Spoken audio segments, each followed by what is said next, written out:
Assalamualaikum warahmatullahi wabarakatuh. Saudara sekalian, pada kesempatan hari ini kita akan membahas epistemologi filsafat ilmu. Epistemologi dibagi menjadi dua kata. Kata epistem yang merupakan pengetahuan dan logos yang berarti pikiran. Epistem dapat diartikan sebagai ilmu yang membahas secara mendalam proses penyusunan pengetahuan yang benar. Atau secara sederhana kita artikan theory of knowledge. Saudara sekalian, ruang lingkup epistemologi. Bagaimana manusia dapat mengetahui sesuatu, bagaimana pengetahuan dapat diperoleh, bagaimana validitas pengetahuan dapat dinilai. Maka ruang lingkup epistemologi membahas tentang bagaimana proses mendapatkan ilmu pengetahuan, hal-hal apakah yang harus diperhatikan agar mendapat pengetahuan yang benar, apa yang disebut kebenaran, dan apa kriterianya. Sejarah perkembangan epistemologi. Terdapat dua aliran tokoh dalam epistemologi. Aliran rasionalisme yang menekankan peran akal ide sebagai sumber pengetahuan. Plato yang merupakan sosok tokoh yang mewakili aliran ini. Yang kedua, aliran empiris. Aristoteles lah tokoh yang mengedepankan panca indera sebagai sumber sekaligus alat untuk mendapatkan sebuah pengetahuan. Sementara peran akal dinomorduakan.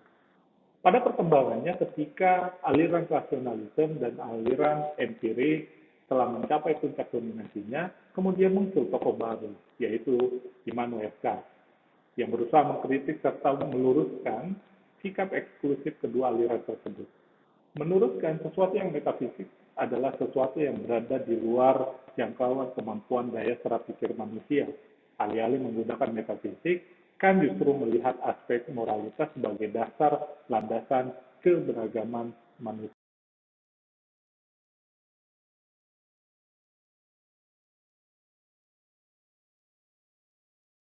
Saudara sekalian, menjadi perhatian kita di sini adalah bagaimana cara kita mendapatkan ilmu menurut metode ilmiah.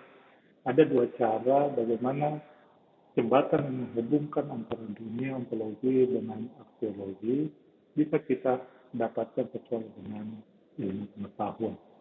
Pertama, kita mencari ide, gagasan, atau masalah yang dikaji. Yang kedua, kita melakukan pengumpulan data terkait dengan ide, gagasan, atau masalah tersebut. Yang ketiga, kita melakukan pengolahan data melalui seleksi penggolongan, dan data yang sudah diseleksi, yang sudah digolongkan itu ditafsirkan dan diberi pemaknaan, kemudian diinterpretasi. Yang kelima, kita menarik kesimpulan dari penafsiran yang telah dilakukan terhadap data yang dikumpulkan. Setelah ada kesimpulan, maka kita bisa merumuskan teori ilmu pengetahuan. Cara pertama ini bisa digunakan ketika kita melakukan penelitian dengan pendekatan kualitatif. Cara yang kedua, pertama kita merumuskan hipotesis atau dugaan sementara.